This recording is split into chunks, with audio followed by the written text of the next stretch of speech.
What's going on, everyone? So D'Angelo Russell was terrible. I mean, awful, right? I have been somebody that has been very defensive and very like, hey, I trust and believe in D'Lo, right? I know the big consensus is D'Lo is going to get in the playoffs and he is going to fail and fall flat on his face. One, I've said it. I don't understand why people seem to be rooting. Not everybody. Some people are just like, hey, man, D'Lo is what he is. But there seems to be a lot of people that are Laker fans that are almost like rooting for D'Lo to be bad. That would rather be right that D'Lo's bad rather than like, hey, we need the Lakers to win. If D'Lo's bad this series, he plays like he did in game one, we are losing this series rather quickly. Our best chance of winning the series is he wakes up, right? So instead of us tearing him down, why aren't we trying to uplift him and get him positive? If his confidence, it is a mental thing right now. If we can get his mental up and we can get his confidence building and we can get him to believe, then guess what? I believe that he and these Lakers can win this series. Right? It's not panic mode yet. This was game one. I made a video earlier that Darvin Ham made the right choice. He made the right decision. I know a lot of people wanted D'Lo subbed out, Austin Reaves subbed out, right? I've talked heavily about Reaves. I've talked heavily about Rui and D'Lo to an extent. But this video, I just want to focus on D'Lo. Because again, I believe he is the most important out of everybody. Austin Reaves, we need Austin Reaves to be great. Austin Reaves looked awful as well, which is weird because if anyone was confident in the series, it should be him since he averaged 20 last series against them. And all I've heard all season is like, just wait for the playoffs, wait for the playoffs, wait for the playoffs. And here we are, and he was awful. Like he looked just as scared as D'Lo was for the moment. But again, I want to focus on D'Lo. I'm not ready to write off D'Lo yet. Said the same thing in D'Lo had that 3-game stretch. Everyone was like, oh, D'Lo's in playoff form. And I had a lot of people ask me, what do I think of D'Angelo Russell? Is this who he is? And I said, no, I'm not ready to go there yet. Let's say what he does when it matters in those 2 Pelican games. And in those 2 Pelican games, he showed up and we won both of them. And he was huge in both of those games. To me, I want to wait and see. Is this just a bad game? You had 4 days off, you're out of rhythm, right? You got the nerves, you got the hiccup. LeBron talked about this heavily in the Mind the Game podcast, right? First game, it's just the settlement game. LeBron likes to just kind of let things unfold, let things play. I even said in my video that I thought, like leading into the game, that I thought LeBron would be aggressive early, kind of take a backseat, kind of see where the game goes. If the game was close, I think LeBron would have took over. I know a lot of people were upset with LeBron that he kind of just took his foot off the gas, but it's because, again, he's 39 years old in year 21. He has to pace himself. LeBron understands that this is a 7-game series. This isn't a best out of 3, best out of 5. This is 7 games, right? If the Lakers were down 5 with 2 minutes left, I think you would have seen LeBron turn back the clock and go get the win. But down 15, there's no point, right? Move on to the next one.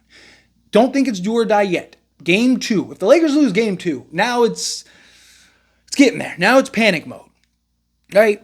But to me, LeBron talked about it heavily, right? Like game 1 is the game that you see a lot of the guys, they're scared, they're nervous, they're like, here we go, right? And then you're playing Denver, who's just had your number and beat you the same way over and over and over again. And then on top of that, it's like D'Lo just has this mountain that he hasn't been able to climb that is the Denver Nuggets. And they're just in his brain and in his mental, right? And it's just like, get through it.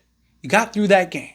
If I'm Darvin Ham and I'm LeBron James, I am grabbing D'Lo, I am taking him aside, and I am going, D'Lo, are you ready for game 1? But no. Here, see this? Ripping the paper, ripping the box score, throwing that in the trash in front of him. And I'm saying, look, are you ready for game 1? Game 1 is tomorrow, right? This is a best of 6 series in which we have to win 4 of the next 6. And I need you to show up for the next 4. Game 1, that Denver game never happened. That was a practice game. That was a warm-up game. Get you in rhythm, right? Rough game. He was shooting. D'Lo was shooting after the game. I love that. He was empty gym, empty game was over, cleared out, did his press conference, everything, boom, right to the gym, getting up shots. I love that. I'm using that as confidence. If I'm LeBron and Darvin Ham, I am instilling as much confidence in that man as possible. We don't win this series without you, D'Lo. Right? Bruce Brown isn't here. Right? Like they can't take you. You're him. Those shots are going to fall. I mean, he went like 1 of 9 from 3, but like 8 of them were like in and out. It's like, dude, you're right there. It's fine. Hey, that game never happened, right? This is game 1. This game coming up, game 1 of the series. You show up, we win that game. It's that simple, right? Because we need D'Lo. If D'Lo is great, the Lakers will win this series. If D'Lo is bad, the Lakers are going to lose this series. Now, it's not all on D'Lo. Like I said, we still need Reeves and other guys to step up. D'Lo could go average 20 a game this series, but if no one else shows up, the Lakers aren't winning, right? But D'Lo is a huge factor. He is a huge piece of this, right? But at the same time, we got to remember, he is a role player. He's going to have bad games. It's going to happen. I've talked about it heavily. Right? I even said in the playoffs, he's going to have bad games. But can his bad games be offset by the good games? I need 4 great games from D'Lo. 4. Give me 4 games. It's a 7-game series. I don't need you to be lights out in all 7. I need 4 out of those 7 for you to be great, for you to be D'Lo, for you to be the guy that we've seen you be this season. He's been historically great. D'Lo cannot lay these eggs. And I understand the frustration. I understand the history, right? But as with all things, you can change. Things can evolve. Things can get better, right? I've had a lot of belief in D'Lo, and a lot of people are already have him written off. What are those people going to say if D'Lo's great in game 2? What are those people going to say if the Lakers do come back and win this series? And D'Lo's a big part of that. Again, let things unfold. Let things take place. Let things play out. Now, if game 2 comes and he's the same way, and game 3 comes, okay, time to go, right? And we'll talk about it. And you know, it's time to get into the if he continues to be playoff D'Lo where he's bad, well then fine. In the offseason, he's got to go. That's the reality, right? But I'm not going to root for D'Lo to be bad. I want D'Lo to be good. I am going to stand on the side of D'Lo. I'm here. Let's get it. You know, let me lend you my energy, right? Let's unleash the spirit ball. Like, let's go, right? Whatever we got to do, right? I know it's not spirit ball, but you too. But yeah, like, you know, I that's my thing. Like, I want to uplift D'Lo. I need his confidence to do. I need him feeling like he is prime Michael Jordan. Like, I need him feeling as good in the swagger and all of it back. And I believe he just needs that one game. Like, genuinely. I think if game 2 he balls out, he'll be great. He'll be fine the rest of the way. It's that, I said it with the Lakers and the Nuggets period, right? The Rubik's Cube thing, right? Getting back to that. Same thing I feel with D'Lo. I think that there are 2 battles going on right now. One, the grand scheme of like, the Avengers need to take down Thanos, right? And then I think that there's that like, you know, Civil War struggle with like Cap and and Iron Man, right? Like, but it's like D'Lo and his production, right? Like, that's what it is. But I do think that once D'Lo gets through that just struggle, and D'Lo is able to have that game, right? Like if game 2 he goes and drops 20 or 25 or something like that, I think you see him. I think he's great the rest of the way. You know, will he have a bad, like, let's say, you know, game 5, he's bad. Like, sure. But again, he's a role player, right? But I do think, like, game 2, he's good. I think he gets back to LA. His confidence is up. Like, boom, I'm back, baby. Let's go. He plays good in LA. He's stroking, hitting shots. Like, life's great. He comes out. And I think you just see that confidence build, and it becomes that snowball effect. And I think that, again, he just needs to solve that Rubik's Cube. I think it's all mental. Like, genuinely, I think he is in his head right now. And if I'm Darvin Ham and I'm LeBron James, I am doing everything in my power to get his head right. What do you need? Whatever it is. Like, don't stress it. Don't worry, but forget it. Game never happened.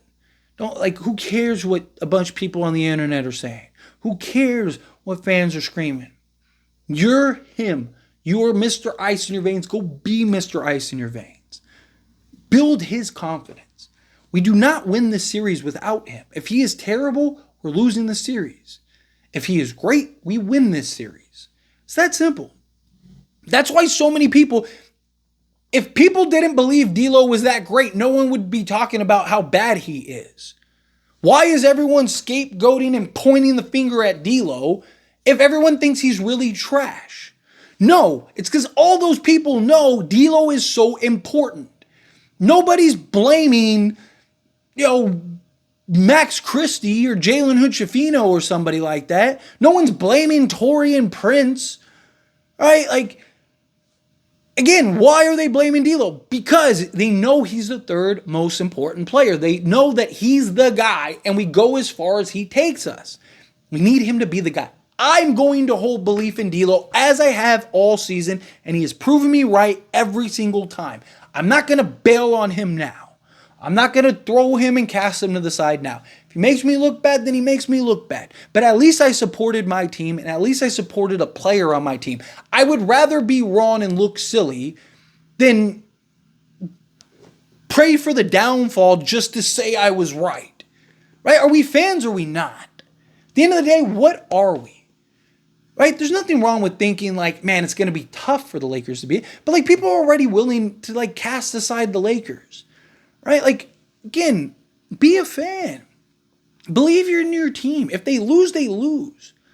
Like if a loved one or a friend, are you going to tear them down because they're having a bad day or a bad year or whatever? They're working a bad, dude, like your music career, man, like, wow, you suck. Like, why are you pursuing that? Right? Man, yeah, you got a couple good tracks, but like, why? You know how hard it is to be an artist? Like, you just crushing your friends' dreams. You're just crushing your family's dreams. You just like, are you uplifting them and supporting them? Like, what are we doing? To me, I'm going to stand on the side of like, I'm going to believe in D'Lo. I'm going to believe in this team. And if I get proven wrong, then I'm wrong. It happens. Right? You're not going to win it every year. Right? If we were the Detroit Pistons and we were where we had that 6-year stretch, then yeah, I'd be like, yeah, Lakers, they're not doing anything this year. Like, let's hope for, good development and stuff like that. It'd be a different conversation. But we're in the playoffs. We're here. It's 0-1, not 0-3. Let's wait and see. Patience over everything. See what the result is. If we lose, we'll talk about it. When we win, we'll talk about it. Just wait and see. But anyway, as always, this is a discussion. I pass a question on you. Let me know your thoughts and opinions down in the comments below. What do you think? How do you feel? What are your thoughts? Do you agree with me? Do you disagree with me? What are your thoughts on D'Lo? Do you think he could turn around? Do you think he won't? However you feel, whatever your thoughts are, I'd love to hear it. So let me know down in the comments below. That being said, if you haven't liked this video, hit that like button. Helps me out a lot. So I enjoy these types of videos, and I truly appreciate it. Not subscribe to the channel, hit that subscribe button. Turn on the bell notifications. Appreciate y'all. See you in the next one. Thank you.